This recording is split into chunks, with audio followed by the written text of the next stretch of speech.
ang Diyos ng kapayapaan. Ang mga bagay na inyong natutunan, tinanggap, narinig at nakita sa akin, ang mga bagay na ito ang gawin ninyo at ang Diyos ng kapayapaan ay sa inyo. Pilipos 4:9. Ang tunay na pananampalataya ay hindi lamang nananatili sa isip o salita, kundi ipinamumuhay.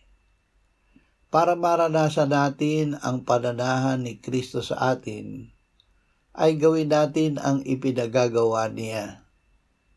Isabuhay natin ang ating natutunan at nakita sa mga tapat na lingkod ng Diyos. Kapag ang ating pamumuhay ay tugma sa ating pananalig, ang Diyos ng kapayapaan ay nananahan sa atin. Ama, gawin mo na kami ay hindi lamang manatiling tagapakinig, kundi tagatupad ng iyong salita. Bigyan mo kami ng pagnanais at kakayahan na isabuhay ang iyong salita.